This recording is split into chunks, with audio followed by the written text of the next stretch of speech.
The alien market was loud and bright. Lights blinked, voices shouted, machines buzzed. Hundreds of strange beings moved around, selling things and buying things. Food, weapons, gadgets, slaves. Jace, a human man in a long coat, walked quietly through the noise. He was not there to buy anything. He was just passing through. Then he saw her. At first he thought it was a mistake, a trick of the lights. But when he walked closer, his steps slowed. His heart did too. A young alien girl was tied to a metal billboard. She wasn't moving. Her hands were tied tight behind her back. Her legs were strapped to the base of the board. A thick rope held her waist. Someone had written 2 words on her, thin body using red spray paint. On sale. She was not dressed. Just a dirty piece of cloth hung over her shoulders. Her skin was pale blue, but it looked gray under the dust. Her hair was long but tangled like wire. Her arms were skinny like sticks. Her head was down. Nobody cared. People passed by. Aliens laughed. A child pointed and asked something, but the parent pulled them away. No one stopped. No one even looked again. Except Jace. He stood there, frozen. Something about her was wrong. Terribly wrong. She wasn't some slave being sold properly. No seller, no price tag, no cage. Just a billboard and a girl who looked like she hadn't eaten in days. He walked closer. She didn't look up. He knelt beside her, lowering his voice. "Hey, can you hear me?" No answer. He gently touched her shoulder. Her skin was ice cold. But then, her head moved. Very slowly. Just enough for one dull eye to look at him. That one look hit Jace like a punch. It wasn't fear. It wasn't anger. It was emptiness. A kind of silence behind her eyes. Like she had already given up. Jace felt something in his chest. Anger, sadness, confusion. He looked around. No one even noticed him. It was like she didn't exist. He tried again. "Do you want help?" Still no answer. But her eyelids blinked, slow and tired. He reached for the ropes. They were tight. Old. Some cut into her skin. He pulled out his small knife and carefully cut the first rope. Her arms dropped weakly to her sides. Someone nearby shouted, "Hey, what are you doing?" Jace didn't stop. He kept cutting the rest. "She's not an object," he said sharply. The girl's leg slipped from the ropes. Her body fell forward, but Jace caught her. She was so light, like a bundle of dry sticks. She didn't even try to speak. She didn't cry. She just rested her head against his chest like she had no more strength left. Jace looked around. "Is she yours?" he asked loudly. "Anyone?" No one answered. They looked away. Cowards, he thought. He lifted her gently in his arms. She didn't resist. Her arms hung loose, and her eyes were half closed. He whispered, "You're safe? Now." As he walked away, people stared, but no one said a word. The red words on her body still burned in his mind. On sale. He carried her through the edge of the market, past the blinking lights into a quieter alley. There, behind an old metal wall, he set her down carefully. He pulled off his coat and wrapped it around her. She shook a little but didn't make a sound. He opened his bag and took out a bottle of water. "Here," he said softly.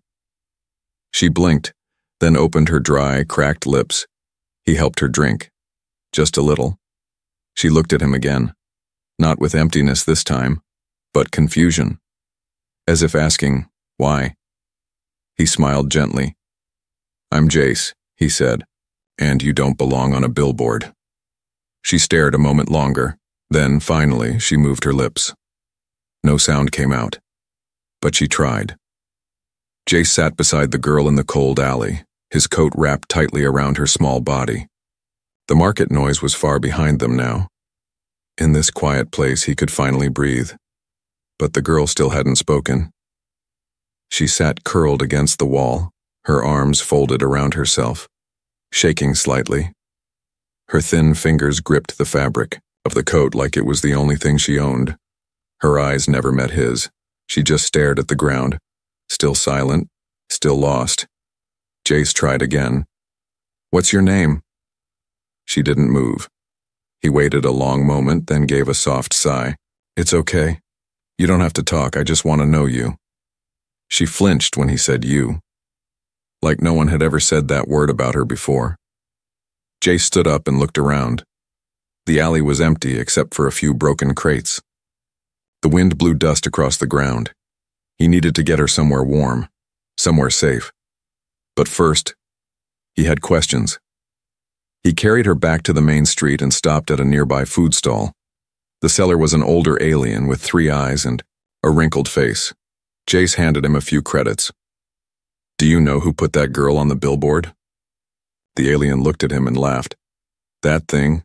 Trash. Not even worth 1 credit." "She's not trash," Jace said sharply. The seller raised a brow. "You serious? That kind don't have names. Someone probably dumped her there for fun." Jace felt anger rise in his chest. "She's a person." The alien chuckled again. "Not in this market, human." Jace grabbed a sealed meal and some water, then walked away without another word. They found a small, abandoned hut at the edge of the district. The roof was broken, but the inside was dry. He laid her down on a soft patch of fabric, unwrapped the food and placed it beside her. She sniffed it. Then, slowly, she picked up the meal with trembling hands.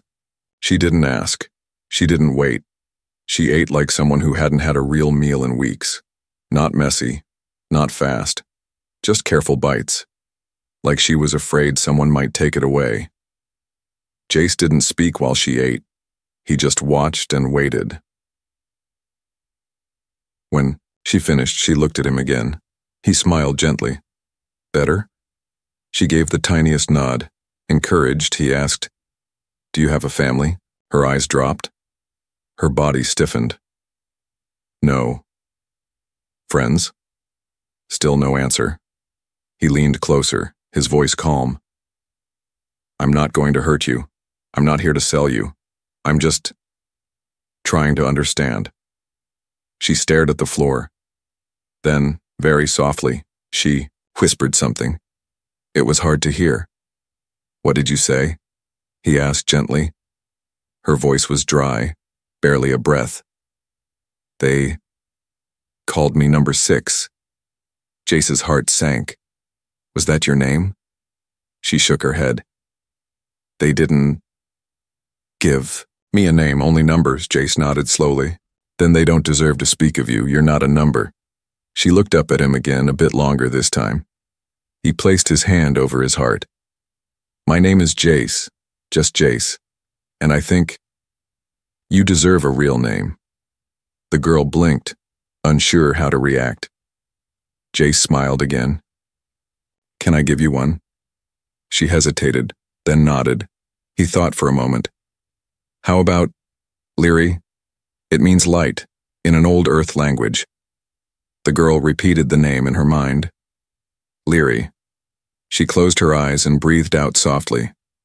"Lyri," she whispered. For the first time, her lips formed a small, shaky smile.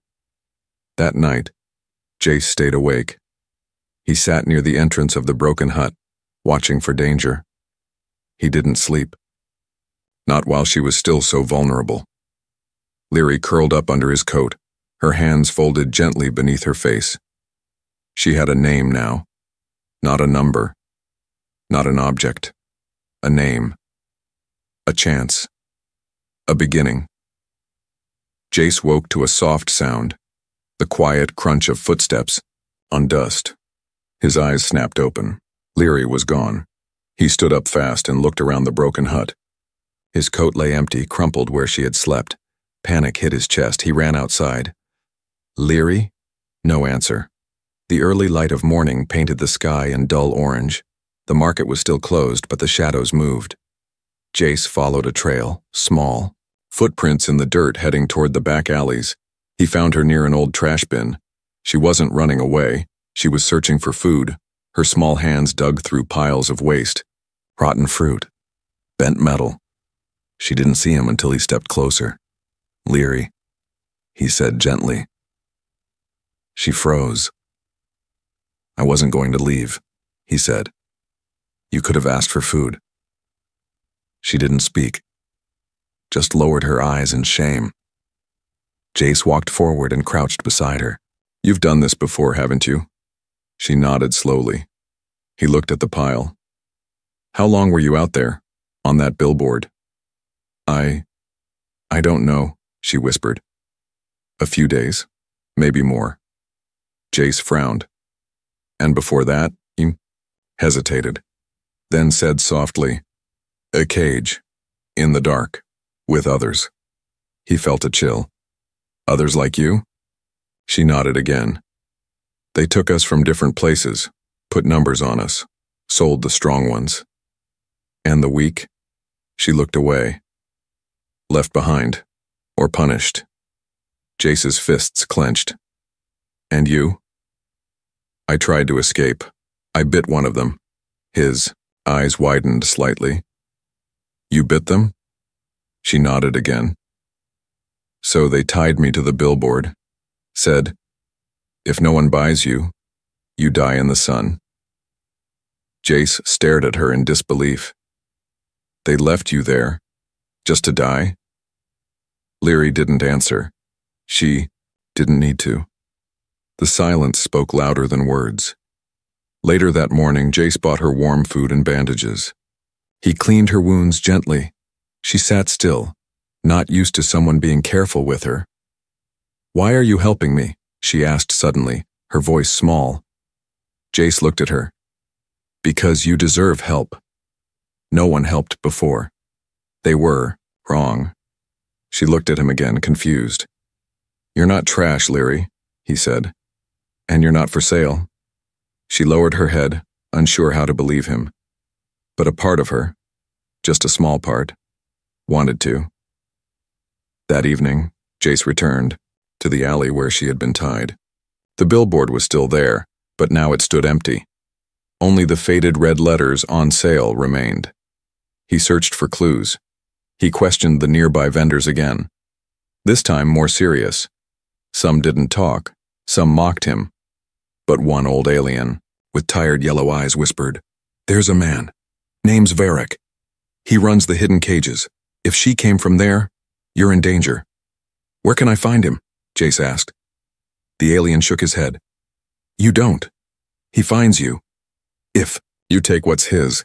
Jace's jaw tightened. She was not his. When Jace came back to the hut, Leary was drawing lines in the dirt with a stick. Circles, symbols, shapes he didn't recognize. "What are you making?" he asked. She looked up.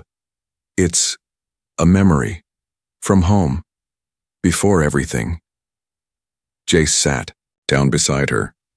"You remember your home?" "A little. There was a hill and a yellow sky. My mother used to sing." Her voice cracked. Jace said nothing. He just listened. Leary looked at the symbols again. "But they took it all away. My name, my planet, my people." He placed a hand on her shoulder. "Not everything is gone." She looked up at him, eyes wide. "You're still here," he said. "And now, someone cares." Leary blinked hard. A single tear slipped down her cheek. In the distance, a shadow watched from the rooftops. An alien with glowing eyes whispered into a small communicator. They found the girl. The next day began quietly. Jace and Leary sat near the broken wall of the old hut. Sunlight warmed the cold ground. Leary held a half-eaten piece of fruit, chewing slowly, eyes scanning the sky. She seemed more alive today. Her eyes were brighter. Her shoulders weren't as tight. Jace smiled. "You're looking stronger." Leary gave a tiny nod. "I feel not scared. With you." Jace looked into her face and said softly, "You don't have to be scared anymore."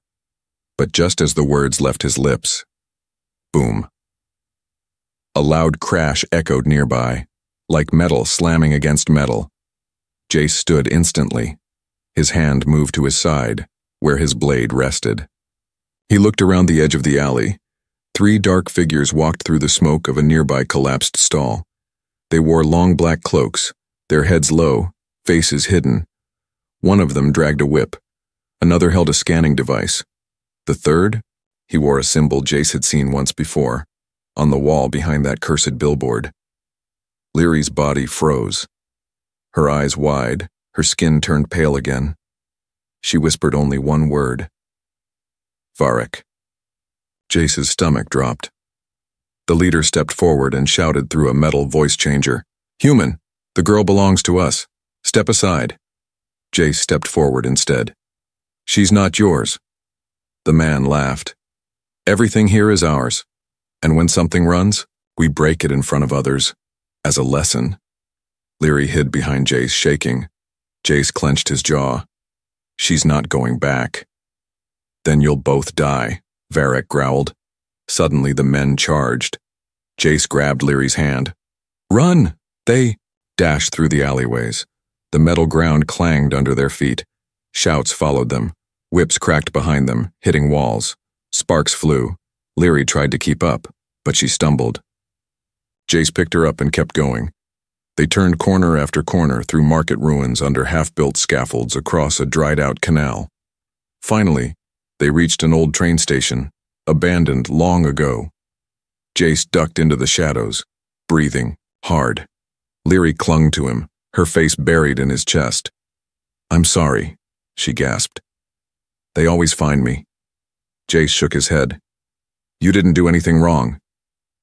They'll take me again. No, he said. Not this time. Inside, the dusty station, Jace found a storage room and gently placed Leary down. She winced. Her legs were scraped from the run. Her small hands trembled. He pulled out a cloth and cleaned her knees. She finally looked up. Why are you still helping me? Jace paused. Because no one else did. Her lip quivered. I don't understand humans. Why do you care? Jace smiled softly. Maybe we're not easy to understand, but I know this. You were left on a billboard like trash. I saw it, and from that moment, I knew. You deserve more. Leary stared at him, her eyes shining. I don't want to go back to being a number. You won't, he promised. Suddenly they heard metal boots. Clang, clang. The enemy was inside the station. Jace stood up fast. He looked around the room. No back exit. Only one way in. He took out his knife. Leary panicked. They'll kill you, Jace. Looked back. Not if I stop them first. The door burst open. The 3 cloaked men stepped inside. Varric raised his whip. End of the line. Jace stepped in front of Leary, arms out. No closer, he warned. You'll die for her? Varric asked. I'll live for her, Jace replied, which means I fight. Varric swung the whip. Jace dodged. He slashed forward, cutting one of the goons across the leg. The man fell with a cry. Leary screamed, but didn't run. The second attacker lunged. Jace blocked, twisted, and threw him into a crate. Now only Varric was left. You think you're brave? Varric hissed. No, Jace said, breathing heavy. I just refuse to watch evil win. They clashed, fist against blade, whip against steel. Sparks flew. Dust filled the room. And then, Leary screamed. Jace turned for just a second. Too long. The whip hit his side. He fell, gasping. Varric raised the weapon again for a final strike, but before he could move, a rock flew through the air and hit him in the face. Leary had thrown it. You don't get to hurt people anymore, she yelled. Varric turned in shock, just as Jace rose and punched him hard across the face. The slaver crashed into the wall and fell unconscious. Silence. Leary ran to Jace. Are you okay? He winced but smiled. You saved me. No, she said. You saved me first. Jace limped through the narrow back streets, holding Leary's hand tight. His side was burning from the whip strike, but he didn't slow down. They had to disappear, fast, the sun was setting and the glowing lights of the neon slums were starting to flicker on. Bright colors lit up broken walls. Electric signs blinked in dozens of alien languages. Music blasted from hidden speakers and the air smelled like smoke and spice. But danger was everywhere. Leary stayed close, eyes wide. This part of the city was loud, crowded, and confusing. Strange aliens walked shoulder to shoulder. Nobody noticed them, nobody cared, and that's what Jace was counting on. He pulled Leary into a tight alley behind a food stall and checked behind them. No one was following, yet. He took a deep breath. We need a place to hide. Leary looked up. Will they come again? Yes, Jace said, but we'll be ready. They moved deeper into the slums. Jace's old memories returned. He had been here before, years ago, when he was running from something else. Back then he met someone who owed him a favor. If that man was still alive, he might help them now. They passed glowing signs. Spice bar, night lounge, meat market. Jace turned down a staircase lit only by flickering yellow bulbs. At the bottom was a thick metal door covered in rust and graffiti. He knocked. Nothing. He knocked again. 4 short taps, then 1 long. The door creaked open, and an old man with a cybernetic eye stepped into the light. He looked at Jace and narrowed his one good eye. You look like trash, the man said in a deep voice. Jace smirked. Good to see you too, Greg. Greg grunted. Why are you here, human? Jace stepped aside, showing Leary. The old man stared. She's not for sale, Jace said quickly. She's running, and now I am too. Greg sighed. You bring heat to my door again, Jace? Just for the night. Greg opened the door fully. 1 night, then you vanish. Inside was a storage bunker. Dim lights, boxes, and a few mats to sleep on. It wasn't much, but it was dry, quiet, and hidden. Leary sat down slowly. Her legs were bruised from the run, and her eyes were heavy with worry. Jace knelt beside her. We'll rest here. Tomorrow we plan. Leary looked at him. You knew that man? Saved his life once. He hates me for it, Jace chuckled. Leary tilted her head. Why would someone hate being saved? Jace thought for a moment. Because it reminded him he was weak once. Some people hate that. Leary looked down. I was weak too. Jace placed a hand over hers. You were hurt, not weak. You're still standing, aren't you? She looked into his eyes. I want to stay standing. I want to keep going. He smiled. Then we will. Later that night, as Leary slept curled on the mat, Jace talked with Greg. They'll come for her, Jace said. She's not just a runaway. She knows something. What? Do you mean? She mentioned other cages, other kids, some didn't survive. Greg frowned. Then they'll want her memory wiped, or worse. I won't let that happen. Greg leaned closer. There's a cargo ship leaving tomorrow. Heading to the moon of Thalos 9. It's cold, quiet, nobody asks questions there. Can you get us on it? Jace asked. Greg hesitated. Maybe, but it won't be cheap. Jace pulled out the only thing of value he had, a small silver chip. This has my full Earth ID. It's worth 10 times the ticket. Greg took it, eyes wide. You'd give up your identity for her. Jace nodded once. She's worth it. At dawn, they prepared to move. But outside the door, someone was waiting. A dark figure. Not Varric. Someone worse. The door creaked before they could touch it. Jace froze. Leary stood behind him, already trembling. Greg reached for his old blaster, but a sharp voice spoke from beyond the door.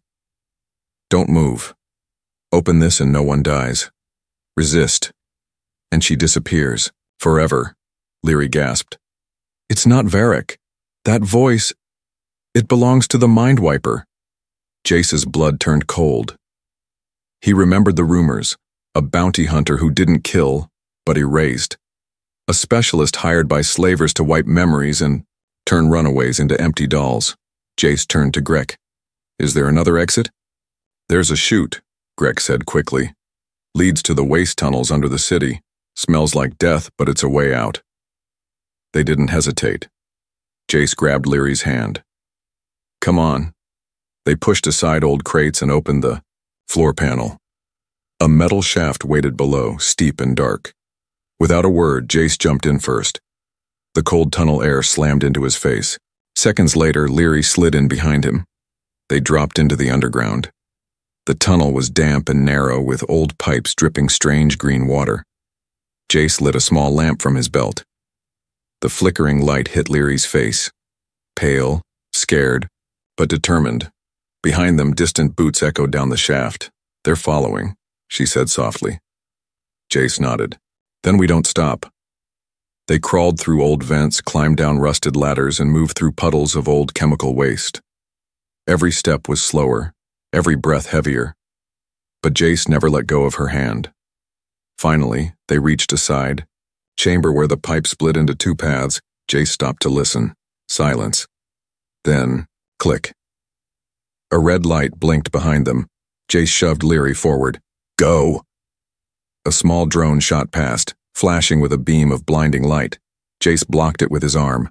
The pain shot through him like fire, but Leary screamed and pushed herself forward, helping him crawl. They reached the lower level, a hidden rail tunnel, long abandoned. On the far end, Greg stood beside a hover sled, engine ready. "This is as far as I go," he shouted. Jace and Leary ran. As they jumped onto the sled, another voice echoed behind them. "Stop now, and we'll spare her memories."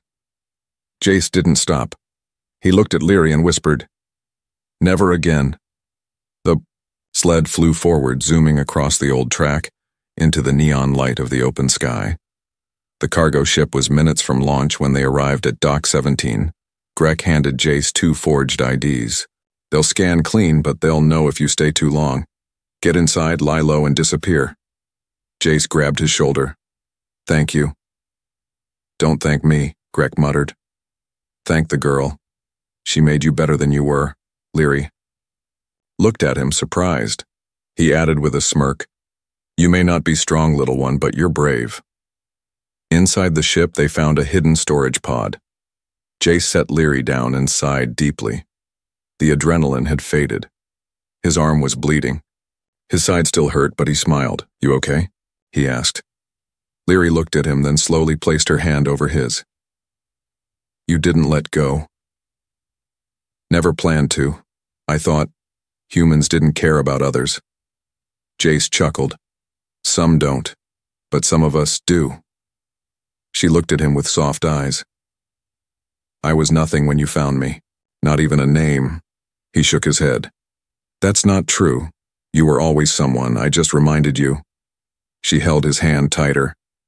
"I don't want to forget anything, even the pain, because it led me to this moment." Outside the ship, alarms blared as the engines fired. Their escape had begun. Leary leaned against him, her voice a whisper. "What now?" Jace looked toward the stars through the tiny window.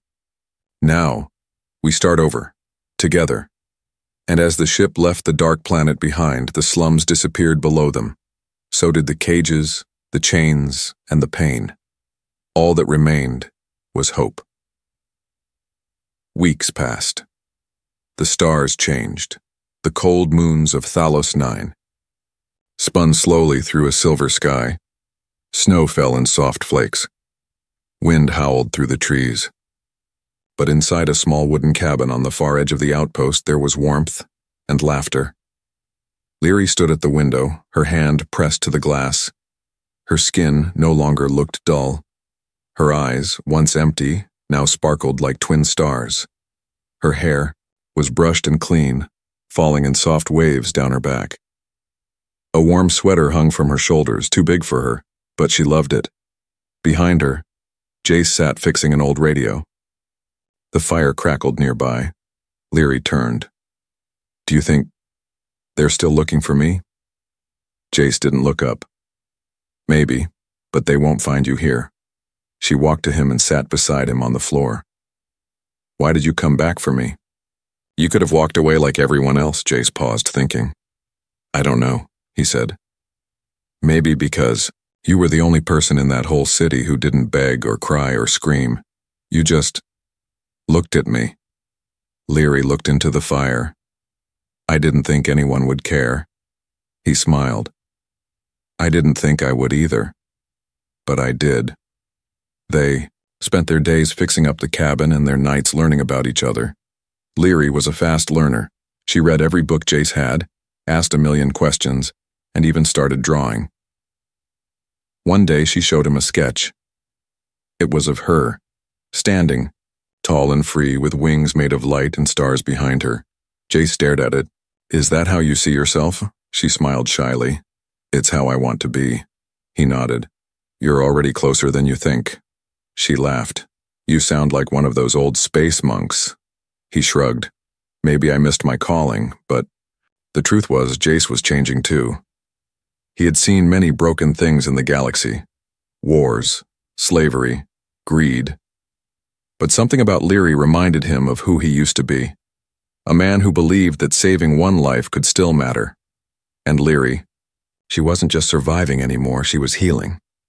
One morning, Leary stepped outside and saw something strange. A delivery pod sat at the edge of the snow. Jace stood beside it, holding something behind his back. She walked over, curious. What is it? He handed her a small wrapped package. Open it. Inside was a scarf. Soft, handmade. Her favorite color, silver blue. She looked at him in surprise. You bought this? He shook his head. Made it. Her eyes watered. You never stop giving. You never stop deserving, he said simply. She threw the scarf around her neck and hugged him tight. You don't know what this means. To me, I don't need to, he whispered. I just know you're not for sale anymore, you never were. Later that night, Leary wrote something on the wall above the fireplace. It wasn't big, just 3 words. I am someone. Jace saw it and smiled, and in that quiet moment, far from the noise of the galaxy, far from chains and cages and cruel words, the girl who was once tied to a billboard found peace, not because someone rescued her, but because someone believed she was worth it.